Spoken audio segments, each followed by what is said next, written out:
Beautiful, beautiful day in the Music City. And I confirmed it. I don't want to lie to you. And I've been in this room down on the dead end of Music Row for some time now. Beautiful day in the Music City. Hope it's gorgeous wherever you might be, wherever you might be listening, and however you might be listening, either on the radio, on some sort of streaming platform, or maybe watching on Supertalk TV, YouTube, Facebook, Twitter, Twitch, YouTube, Facebook, Twitter, Twitch. It is up and running, and we thank all of you for making the television side of things possible, to include U.S. Pest and F&M Bank. Did I do it right? Yeah, that was pretty close. Yeah, that's good enough for video. Good enough for government work. Episode 587 ongoing. I'm especially excited because I think Jay and I are going to get an opportunity to do something that listeners don't get to hear very often, and that is disagree. And I'm going to pick a fight with my best friend about something. You're going to pick a fight? I'm going to pick a fight with Jay. You're going to pick a fight? Me. I know. So first and foremost, so off-brand. First and foremost, me picking a fight with anybody not named Bob is weird.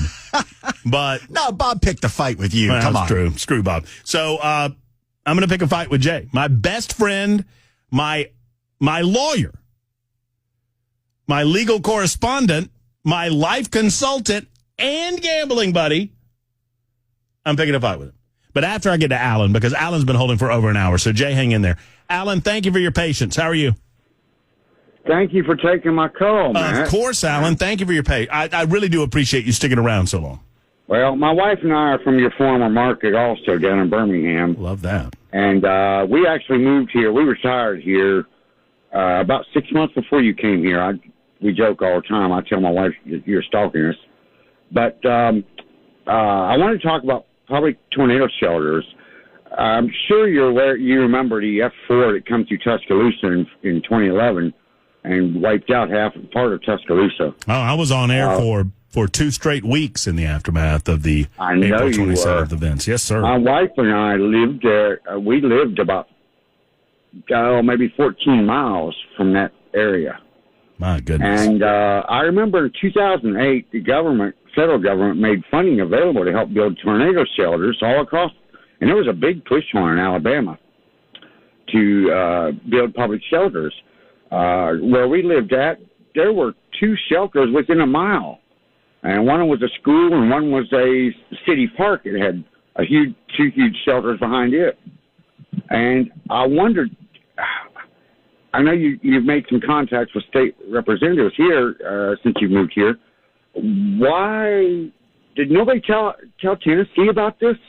Because in our area, I'm not sure how it is up there, but we're down in Lawrence County, and it's just literally a handful of churches that make available shelter in their basements for people during tornado emergencies. And it's very scary because my wife and I are 8 miles from one and 13 miles from the other, and I don't know why there's not a bigger push on. With this government funding available, I believe, as I recall, they'll pay up to 75% of the cost of either retrofitting existing buildings like schools and stuff like that, or to actually build shelters.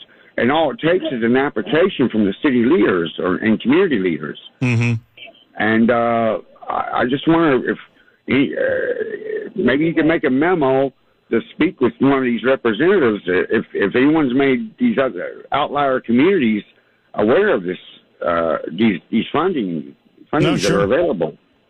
Well, I mean, obviously, folks need to do what they can do to best protect themselves in the unlikely event that a tornado descends upon them, particularly if they are in a structure that is not designed to withstand that sort of thing. So any and all opportunities that we have to highlight that, Alan, we're going to take them, and I'll take you up on it. So when we have multiple tornado seasons here in the state of Tennessee, much like Alabama, and when I have lawmakers on during those seasons, and when the time's right, I will certainly bring it up. Absolutely. Well, I appreciate your time, and I'm sorry I kind of veered away from the main scheme that most folks were going for. No. That's what First Amendment Freestyle Friday is all about, Alan. I love it. Absolutely love it. Get your legal questions in on the membersnutrition.com super text line at 615-737-9986. I'll do it again a little slower. 615-737-9986. It's not every day that you get this type of expensive legal advice for free. If it's free, I'll take 3. It's time for FRI JAY. Good morning, Americans. It's FRI JAY.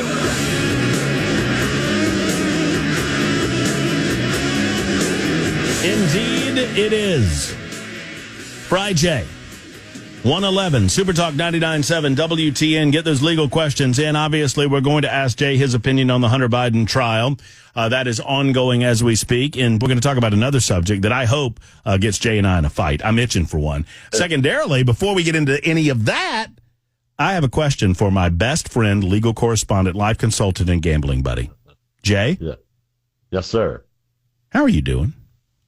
You know, man, if I were any better, I would be Elton Sawyer.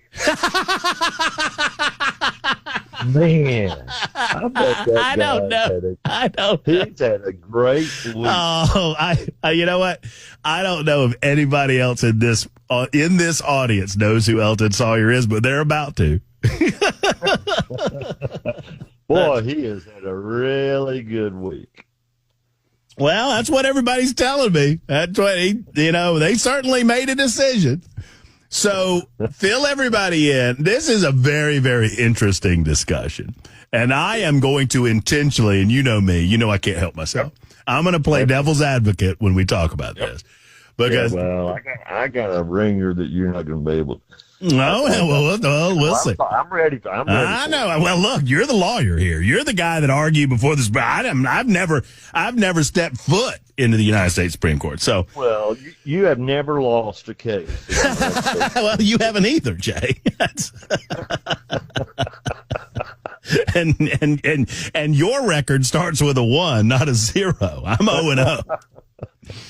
So set this. I'll let you do this because you'll do good at it. So set the scene for this debate that's going on in the NASCAR racing world about a quote waiver that Kyle Larson had to receive.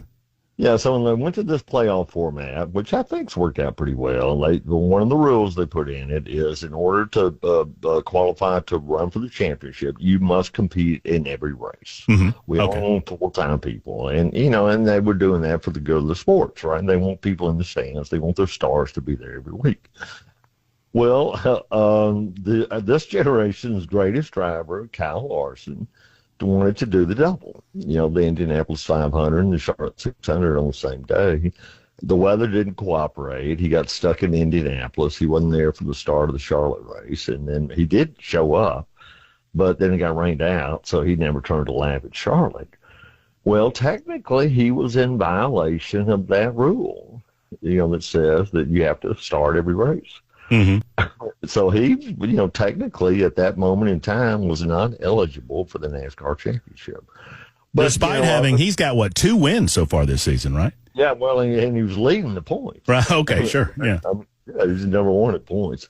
Well, there have been other people who did not compete in all the races. Maybe the most notable is Chase Elliott, who broke his leg snowboarding. And he missed several races. And somebody else, maybe Kyle Busch, I don't know who got put on probation, or they suspended him. NASCAR suspended him. And they still let him race. And they said, well, that wasn't your doing, so we'll let you race it. And so they had the question of, are they going to give a waiver to Kyle Larson so that he can still compete for the championship? And Elton Sawyer is the vice president of competition for NASCAR. And so he was the guy who had the honor of announcing earlier this week that they were granting Kyle Larson a waiver, and so now he can't compete for the championship. Well, all right, a couple of things. That was really well explained. A couple of things. For those that aren't as familiar with the sport as you and I are, Jay, I think they were very smart. I don't know that a lot of drivers would have done this, but because I think one of the key aspects to this waiver deal or the requirement to compete in every race is, technically, let's say you and I are a NASCAR driver. I'm your crew chief and you're my driver. Right. And you win a couple of races early in the season. Right. And, there's something that's going on later in the summer that's, your daughter's getting married or something.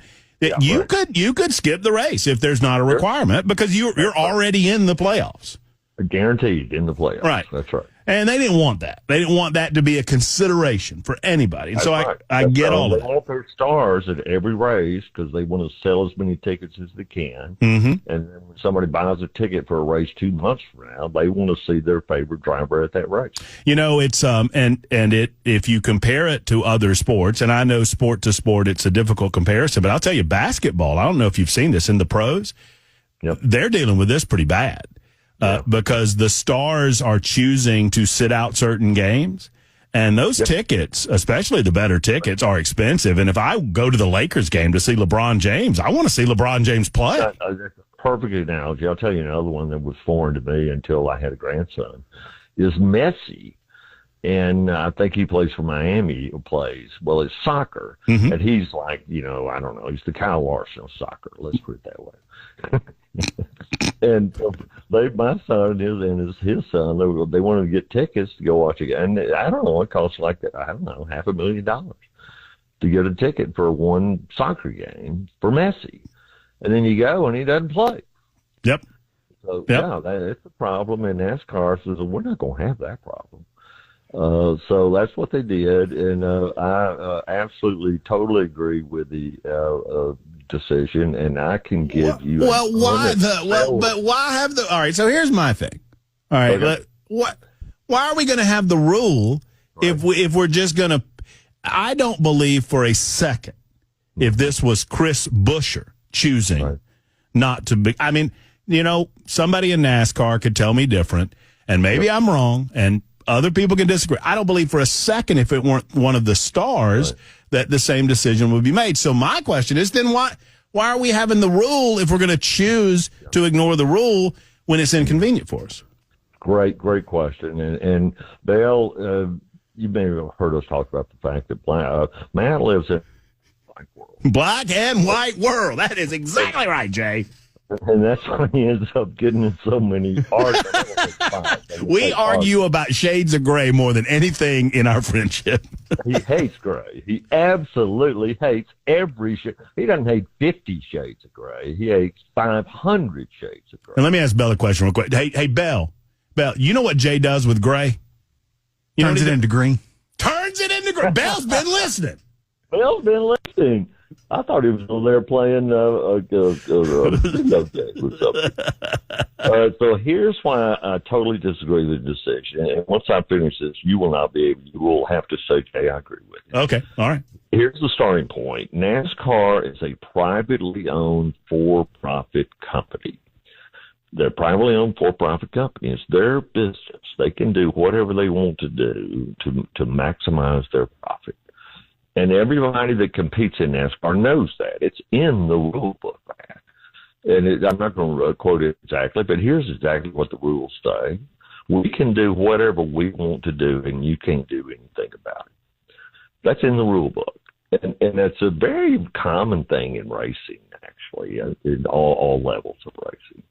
And so NASCAR has the discretion to do what? Well, for example, back used to when the makes were different and Chevys were winning all the races over Ford. You know what they did? They made the Chevrolet carry 200 more pounds just to even up the playing field. Mm-hmm. Mm-hmm. And because what they want to do is what's best for them. What's best for them is to put as many people in the stands as possible. And I've been thinking of what's the best analogy for what happened here. And then I finally realized, well, I can tell you exactly the best analogy where a prior decision they made, which was absolutely the correct decision. And it was for the same reason that they're making this decision. And you agreed with the prior decision. Uh-oh. And that is the absolutely delightful, incredible story of Jocko. Oh, don't you do this to me, St. Clair. Don't you dare bring up Jocko Flacco. You know what a soft spot in my heart I have for Jocko Flacco. I told you that I had the winning argument. Nobody, from Your Honor, if I may, your fictional honor, I don't know where Your Honor might be, as we argued this before the fictional Your Honor, but Your Honor, I'm not arguing that they can't do it. Yep. I'm arguing that they intentionally violated their own rule because their own rule was inconvenient for them, and I don't think that's right. Well, and I'll still watch. Don't get me wrong. Bill, are you listening now? Yes. Should NASCAR have let a driver put a monkey in his car with a little bitty race seat? Well, considering the story we got out of it, I would absolutely say they should have. Objection, Your Honor. That poor monkey has been dead for 50 years, and it has nothing to do with this case. And and I'll tell you what, Jay, I'll agree with you. If Kyle Larson's willing to ride with a monkey for a couple of races, I'll agree. The only reason I know that story is because Matt's told it on air. Yeah, NASCAR. I want to tell it real quick for those who have not heard it. A race car owner had, and I forget the owner's name, had Tim Flock, who was a national grand champion. This was a grand champion winner, what they called the NASCAR before they called it NASCAR. He won the Grand National. And like the year after he won the Grand National, his owner found this monkey somewhere and decided it would be a hoot to dress the monkey up in a racing suit and put a little helmet on it and give him a racing seat next to his car driver. And the driver just had to do it. And they did it without asking anybody. They race a race. And obviously this is against the rules. And I guess, was it Big Bill France, Jay? Absolutely. It was Big Bill France comes out, and all the officials are down there, and everybody's gathering around Tim Flock's car, and they think, Big Bill's about to lay the hammer down on this Flock fella. They're going to throw the book at him, and Bill France looks at all of the fans surrounding that monkey and all of the fans surrounding that car, and the officials are going, and all the other drivers, what are you going to do about this? And Bill France said, I don't see a monkey. And turned around and walked. Well, here's my question. You're saying it was obviously against the rules. What rule did it break? The rule was that you cannot choose to not start a race. And Kyle Larson clearly chose to stay in Indianapolis knowing that it would prevent him to start in the Coca-Cola 600. So what's that got to do with the monkey? That's what lawyers do, Bell. That's what see what he's doing to us. Oh, okay. Now we're talking about the monkey. We're not, and the monkey died in 1960. See, nobody can be against the monkey. I'm using that as my analogy. You're such a good lawyer. Here's the jury in the deliberation room talking about some stupid monkey, and there's Matt still in the courtroom yelling and screaming about the rules and how they're black and white. Well, NASCAR can do whatever they want, but look, all I know is, you and I both know that if that had been the number 5 car, things might have been a little bit different. But you know what? It's hard to say, because if that hadn't been the number 5 car, he never would have been in Indianapolis to begin with, right? Well, I don't, actually, John Andretti did it one time. And yeah, I think you're exactly right. They would have not said, John Andretti, well, I'm sorry, you're out, because he may not have been in the competition anyway. But no, I totally get what you're saying. But here's my, you're judging it on kind of a morally right versus wrong. I'm judging it on pure profit motive. They're a privately owned for-profit company, and they have every right to make whatever decision they think is in the best interest of their company. And I guarantee you, having Kyle Larson compete for the championship is going to make money for NASCAR. Jay, hold on. I almost called, Bill, you don't know this, but Matt and I are friends with the guy that owns probably the largest NASCAR memorabilia company in the world. Mm-hmm, mm-hmm. Hey, Jay, hold on. Jay, hold. I want you to finish this thought, because I love it. I absolutely love it. But Bell's mad at me because we're running way late telling stories about Jocko Flacco. More on this in a moment. Your calls, your questions coming in with regard to legal matters, and we'll ask Jay about the Hunter Biden story as well. Super Talk. 99.7 WTN. Bell, I think I got confused. And the super texters are correcting me now. The question was, what rule did he break? And I thought you were talking about Kyle Larson not starting in the Coca-Cola 600. Bell was actually asking what rule the monkey, Jocko Flacco, broke.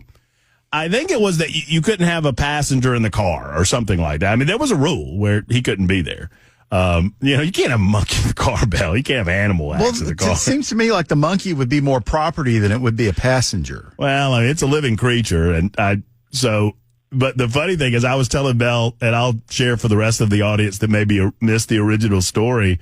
The funniest part of the story is that they drove 4 or 5 races with the monkey. I don't know how many. And Tim Flock has the monkey in the car, and he's leading the race. And back in the day, and you taught me this, I think you looked this up originally, they had those flaps inside of the car, right?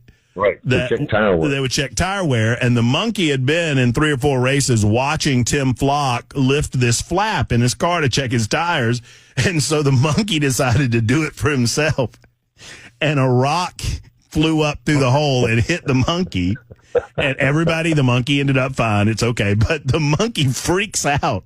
And so Flock, I just envision, it makes me giggle. I'm sorry, but I just envision this happening in my head. Tim Flock, leading the race, has to go into the pits to throw this monkey out of his car so he can get back on the racetrack. And that was the end of the monkey. Well, it wasn't the end of the monkey. The end of the monkey's racing career. Okay, yes, yeah, much better said. That's correct. The end of the monkey's racing. So, well, we're just going to disagree on this. And by the way, I don't know if anybody knows it or not, but I'll just get this out on the record in the form of a question, if I may. Jay St. Clair? Yes, sir. Who's your favorite NASCAR driver? Yeah, right now, this very moment, it is this generation's most naturally talented race car driver, Kyle Larson. I should have led with that question. That would have set the tone a little better. That's funny. Because you know I'm the chase guy through and through until this Larson guy showed up. I know. Well, I'm a little jelly because he's got 2 wins and not just the one. But, it did, in all seriousness, if you are a fan of NASCAR, it helped him greatly that he was standing on the pit box.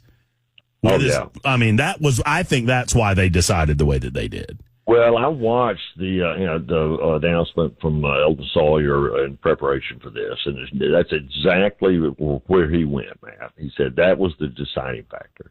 He did everything he could in his power to race in that race, other than leave Indianapolis and take the green flag. Right. But listen, they talked about this before the race. Come on. I mean, there is no way that Mr. Hendricks would have made the decision he made had he not already talked to NASCAR. And they had at the very least, they had a wink and a nod. Final thought. What NASCAR said is, you better do everything you can to get your driver. That's right. Race. That's right. We better see an effort, right? Yeah. Final thought on this in another question. This one from the listening audience. 2489. My good friend Robert in Goodlettsville, who has been a part of the NASCAR community for 23 years. He said 23 years in full-time NASCAR racing. Yep. Ask Mr. St. Clair this question. You ready, Jay? Okay. Yes, sir. Jay, how many times did Robert in 23 years win an argument with NASCAR? Hey, Robert, how many championships you got? Where are you? My guess, I didn't get a chance to call our mutual friend, but I bet if I had I wanted to call David Carrington and say, where is Kyle Larson on your list? I bet you Chase is number 1 in sales. I bet you Kyle Larson is. Well, I bet you he's ahead of Kyle Busch. Oh, yeah. So, Robert, here's my question to you.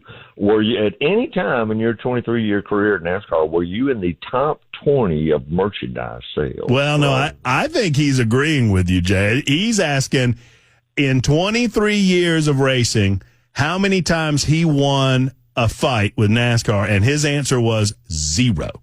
No, 0. NASCAR always wins. Well, it's their show. I mean, That's it's right. Their circus. That's right. It's their circus. They can do. You know, there's that great scene in Days of Thunder. Who was the senator from Tennessee that played Big Bill France in that movie? That was Fred Thompson. Oh, Fred Thompson. He was great. He was. What a great actor. And you remember that scene where he's got Cole Trickle and Randy and at Rowdy at dinner. And he says, look, you monkeys, can you just go be greasy spots on the side of the road? Let me introduce you to the concept of Japanese inspection. You remember that? That's right. The Japanese lettuce inspection, wasn't it? Yeah. Uh-huh. Yeah. No, that's right. We'll get around to inspecting that lettuce. Yeah. And it'll be rotten by the time we inspect it, but we'll get around to it. No, the perishable commodity. It's his show. It's his circus. They can do what they want to do. And if you don't like it, then you can go race IndyCar. Mm-hmm. Well, Jay, we'll come back and talk about the Hunter Biden trial in just a moment with our good friend Jay St. Clair, and a lot of questions lining up. We'll get off the NASCAR circuit and back into a court of law with Jay St. Clair in a moment on our Friday Jay edition on Super Talk. Matt Murphy and you, it is a First Amendment Freestyle Friday. More specifically this hour, it is FRI JAY. A number of questions coming in from the Peanut Gallery. We'll get to those momentarily. Jay St. Clair, a good friend and frequent guest, life consultant, gambling buddy, joining us. Jay, this, it's almost a photo negative of the dynamic that we saw in New York City with the Trump trial, considering that it feels like this Hunter Biden trial, I don't know how it's going to go, and it looks pretty bad for Hunter Biden, frankly, from what I've read and looked at. But It is a home field game, it seems, as it is in their backyard, the Biden's backyard. You got for the first few days of the case, you had the first lady sitting there in the courtroom, and a jury of one's peers. Give me your 50,000-foot assessment of this case so far, as you understand it. Well, you just did it, man. Oh. I listen to you. That's all I'm doing. Yeah. No, that's exactly right. The evidence of guilt, frankly, from news accounts is pretty overwhelming. And so it's just a question. It kind of, it sounds like the OJ trial in a way, although the dynamic there was a little different. It made me think of another trial. This may have been before your time. Did you know that Dolly Parton got sued by someone that said she stole the song 9 to 5? That she plagiarized that song, that she didn't come up with that. She stole it from somebody else. Did you know that? I did. I don't believe I did. Yeah, because that was back in the 80s. Uh-huh. And that case went to trial. And I looked at where it was. Like, if it was in Nashville, I mean, right. Right. But it was actually in L.A., but it was Dolly Parton. You want to guess the outcome? Not guilty. It took the jury 39 minutes. Man. And let's be honest, though. The person who wrote Jolene and I Will Always Love You, she needed to steal to create 9 to 5. Come on. That would be my closing argument, Bill. You guys are really quick learners. I would get up in closing argument and say, Jolene. Yeah, I mean, I will always love you. 9 to 5. Yeah. Coat of many colors. Coat of many colors. Hard candy crisp. 9 to 5. Thank you, members of the jury. Sit down. So, you're exactly right, man. It all depends on the jury. And it's back to the deal of a hung jury. Just one person. Right? I mean, they could have 11 to vote to convict and 1 to acquit, and it could end up with a hung jury.